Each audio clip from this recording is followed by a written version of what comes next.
تو آج ہم انگریزی گرامر کی دنیا میں ایک ذرا گہرائی میں جا رہے ہیں۔ جی، ہمارے پاس ایک لیکچر کے کچھ نوٹس ہیں۔ عنوان ہے انگریزی گرامر کی دنیا میں خوش آمدید۔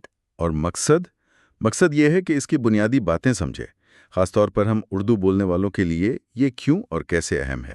ہاں، اور وہ لیکچر میں ایک بڑی دلچسپ مثال تھی۔ گرامر کو کھانے میں نمک جیسا کہا گیا ہے۔ اچھا، نمک جیسا، وہ کیسے؟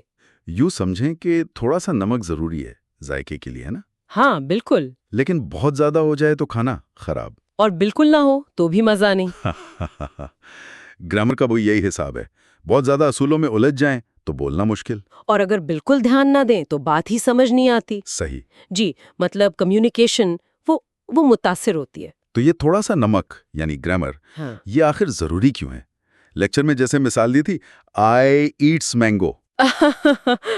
ہاں، یہ سننے میں ہی عجیب لگتا ہے نا۔ عجیب تو لگتا ہی ہے، مگر مطلب غیر سنجیدہ بھی لگ سکتا ہے، پروفیشنل نہیں لگتا۔ بالکل صحیح جملہ ہے، آئی ایٹ مینگو۔ تو بات صرف عجیب لگنے کی نہیں، کبھی کبھی تو مطلب ہی بدل جاتا ہے، یا کم سے کم اثر ختم ہو جاتا ہے۔ صحیح۔ تو اس زبان کو یعنی انگریزی کو سمجھنے کے لیے کچھ بنیادی اجزاء ہیں، جیسے لیکچر میں لیگو بلاکس کی مثال دی تھی شاید۔ جی بالکل، جیسے لیگو بلاکس جوڑ کر کچھ بناتے ہیں، ویسے ہی گرامر کے اجزاء مل کر جملہ بناتے ہیں۔ اچھا، تو وہ کیا ہے بنیادی اجزاء؟ دیکھیں، سب سے پہلے ناؤن یعنی اسم، کسی بھی شخص، جگہ یا چیز کا نام، جیسے علی، کراچی، کتاب۔ ٹھیک۔ پھر ورب یعنی فعل، کوئی کام یا حالت، جیسے ایٹ کھانا، رن دوڑنا، از ہونا۔ اور ایڈجیکٹو بھی کھا، صفت جسے کہتے ہیں۔ جی ہاں، جو ناؤن کی خوبی یا خامی بتائے، بیوٹیفل فلاور، خوبصورت پھول۔ اور ایڈورب وہ کیا تھا؟ ایڈورب یعنی متعلق فعل، یہ عام طور پر ورب کے بارے میں بتاتا ہے کہ کام کیسے ہوا۔ رن کوئکلی، تیزی سے دوڑنا۔ کبھی ایڈجیکٹو یہ دوسرے ایڈورب کے بارے میں بھی بتاتا ہے۔ اچھا، اور پروناؤن بھی ہوتے ہیں نا، ہی، شی، اٹ۔ جی بالکل، ضمیر جو ناؤن کی جگہ استعمال ہوتے ہیں، اور پریپوزیشنز۔ ہاں، prepositions, in, on, under the table, یہ جگہ یا وقت کا تعلق بتاتے ہیں نا؟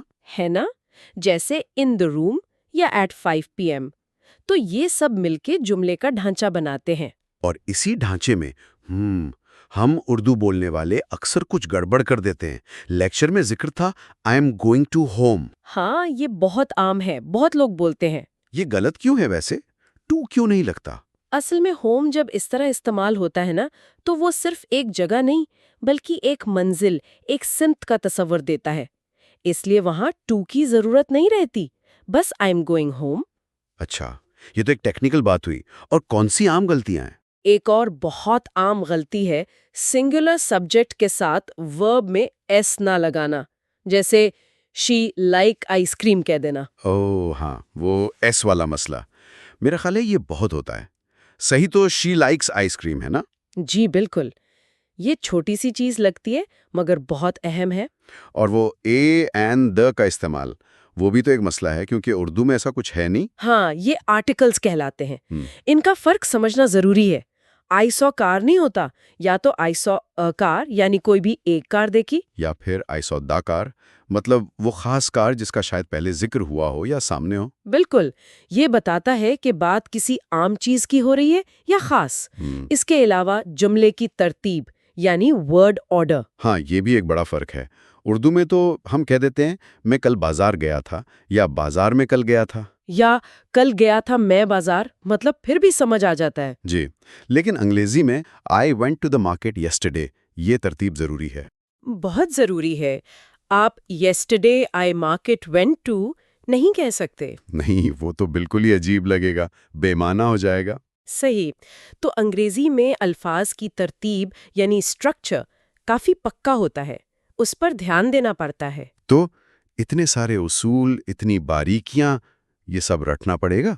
نہیں، دیکھیں، لیکچر کا ایک اہم نقطہ یہ بھی تھا کہ گرامر صرف اصولوں کا مجموعہ نہیں ہے۔ اچھا، تو پھر کیا ہے؟ یہ اصل میں کمیونیکیشن کا ایک اوزار ہے۔ اپنی بات کو زیادہ صاف، زیادہ مؤثر طریقے سے دوسروں تک پہنچانے کا ذریعہ ہے۔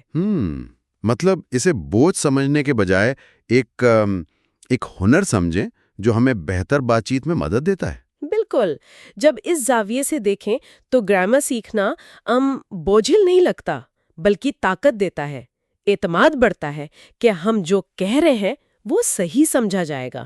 یہ واقعی ایک دلچسپ نکتہ ہے۔